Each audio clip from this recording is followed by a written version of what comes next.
Welcome to the webinar Sales Team Leadership. Quick introduction of myself. I am Larissa and currently in the ER/NST. I started in ISEC as a VPR, which is why sales team leadership became a topic I'm really looking into, and I'm also really looking forward to share this with you.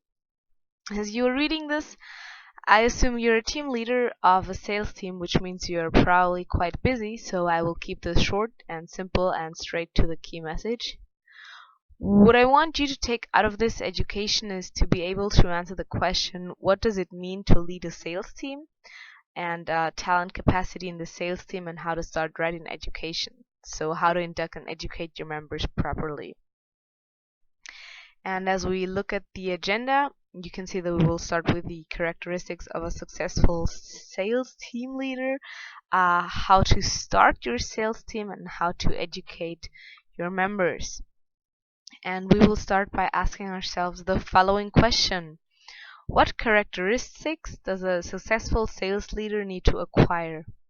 And I'll give you 60 seconds to answer that question. Please make sure you don't just skip ahead, but really think about the question, for the answer is not necessarily an obvious one.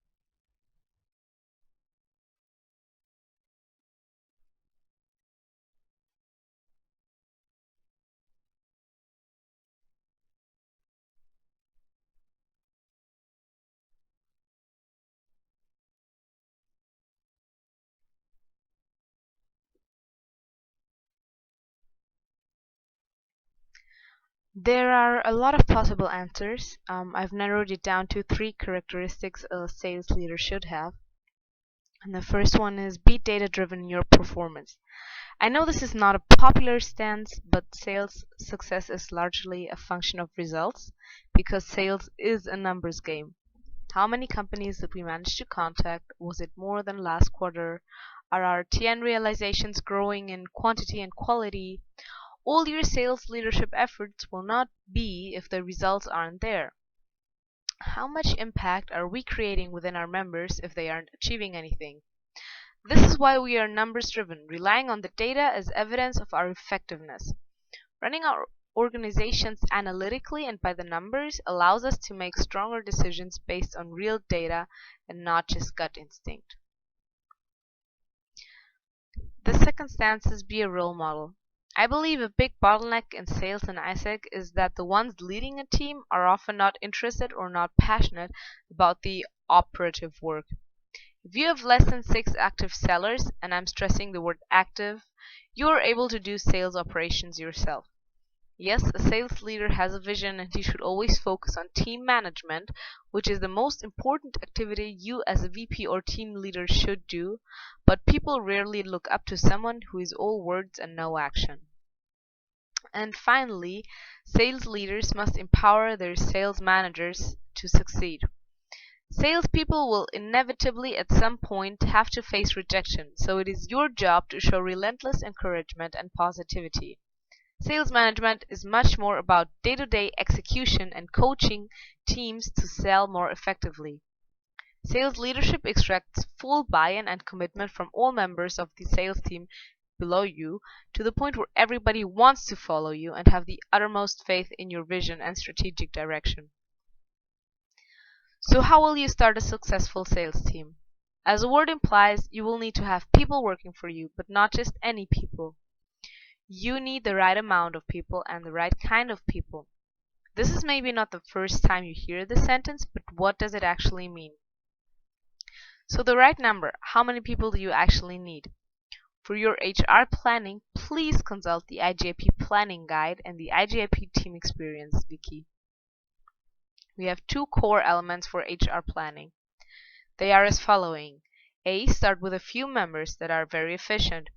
It's easier to handle few people than an army, and also bad members will slow down everybody else. And B, it's hard to let people go and repair a bad team atmosphere, but you can always add more members in order to increase the sales intensity. Now we will focus on the right kind of people. There is a study by the Harvard University that says 4% of the salespeople in the US sell 94% of all goods and services. For you, this means you should look out for these rare 4%. How can you identify them? In your realities, only you can do that, and once again, be data-driven. That means you look back at the successful sellers of your team and identify what background did these people have? What skills did or do they have? What sort of attitude are they showing? Please note that the adjectives shown on these slides are just examples of what successful sales members could look like. I believe the most important thing you should be aware of while looking for new members is their interest to learn something. People might have amazing skills, but if they're not interested in learning about sales and improving their sales skills, they are not the right people for us. Also, very practical, make sure you ask them about the time they want to invest. If they are parallelly in 4 other organizations, it's very unlikely these people will prove to be efficient and focus their time. Make sure you and your VPTM know these things before starting to look out for new members. You will both save a lot of time and ensure quick and better results. And think back, when was the last time you and your VPTM have really had a conversation about the talent capacity in your team? So once you have members, the induction and education starts. We always take about a month. Your members go to welcome LCMs and to their NICOs, and then you have a team social, la da da. Save that time and train your members fast. All in all, you have about 8 weeks before your member will have to start studying for their exams. For you, that means you have all the education planned and ready before your members arrive. Have a really solid plan. It doesn't take a long time to create one, and if you're of ISEC Germany, we already have one for you. As you can see here, an example of learning and development plan used in the US is this one. Each week is mapped out, not just with training, but also with activities planned. In our case, we have the sales development program catering for us and ensuring a high-intensity induction of a member. However, this sales development program cannot do what you can do, and that is ensuring that members are learning by doing. There is a rule that says while training and observation makes for 30% of a person's development, 70% of their learning comes from the on-the-job activity. So make sure your members are learning by going to sales meetings. Have meetings ready when your members arrive and go with them, or have someone experienced go with them. After 1 month, they should conduct their own sales meeting and get constructive feedback on this. If you are the one going with him or her, remember to be the one to empower him or her on further sales education. Also, while training your members, make sure that the majority of their learning is about the product, no matter what sub-product strategy you are driving. Members will feel safer on meetings if they have information about the processes and the product's features, advantages, and benefits, which will result in a better sales force.